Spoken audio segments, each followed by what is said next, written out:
Good morning, Mansfielders. This is probably about the 7th or 8th time I've had a go at making this video because I am running on almost zero sleep.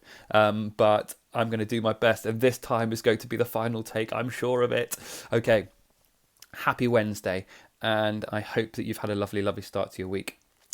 Today I want to talk to you about a little picture that I've shared below, which is the top 5 qualities of role models. Role models is something that we spoke about yesterday in our house assembly.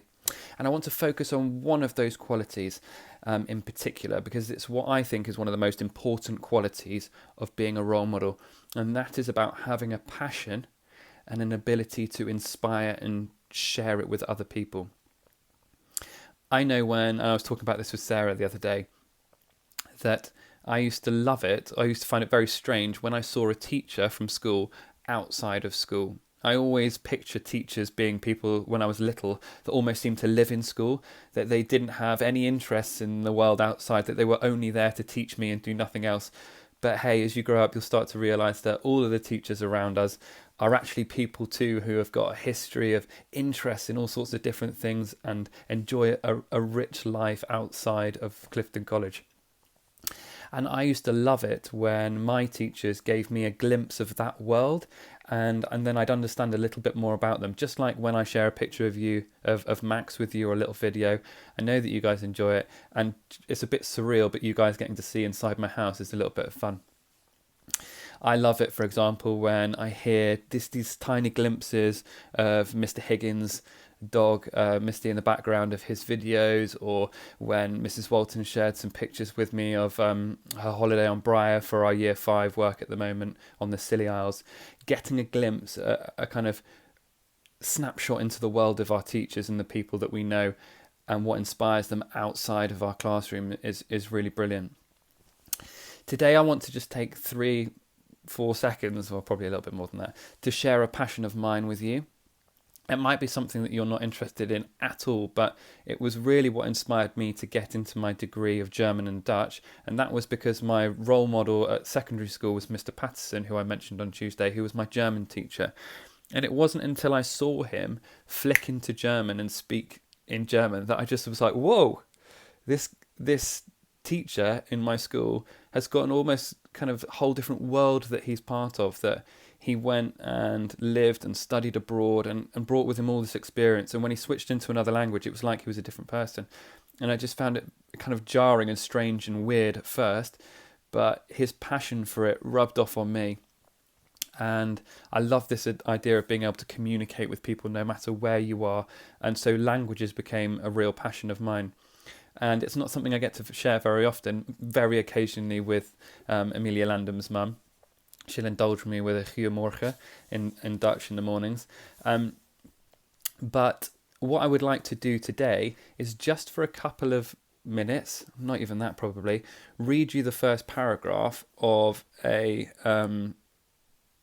story called Harry Potter and the Chamber of Secrets. I don't know if you've heard of it. It's the second in a series of books by somebody called J.K. Rowling, who wrote a load of books that have been translated into languages around the world. I'm just going to read you the opening paragraph, and it's going to mean absolutely nothing to you whatsoever. It's going to sound like absolute gobbledygook, but I hope it gives you a little glimpse into something that I'm passionate about.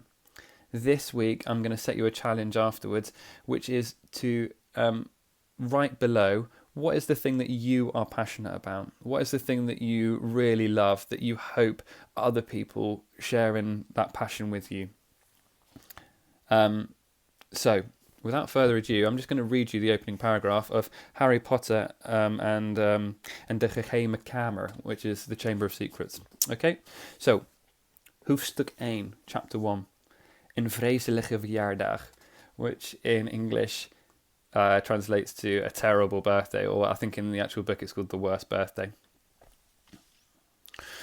Voor de zoveelste keer was de sfeer aan de luister gaan, nummer 4, om te sneden.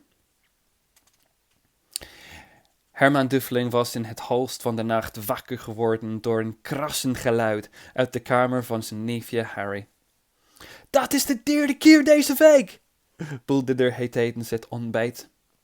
Als je niet zorgt dat de uil haar snaven houdt, vliegt ze eruit. Harry probeerde opnieuw om het uit te leggen. Okay, so that was just a very weird little glimpse of Dutch, which probably was absolute gobbledygook to you. It's a moment where there's a bit of tension over breakfast, over the fact that Harry's owl has been hooting again in the night for the third time that week. I by no means expect you guys to go and learn any Dutch this week, but what I would love you to do is take a moment right below. What are the things that you are passionate about? And you never know, there might be somebody else in Mansfield that shares your passion. Maybe it's a bit strange or niche or a bit weird like my one. But take the opportunities to share it, because you never know, somebody else out there might want to share that with you too. Have an amazing week, chase your passions, and I look forward to seeing you in your tutor groups later in the week. Bye from Morgan Manor.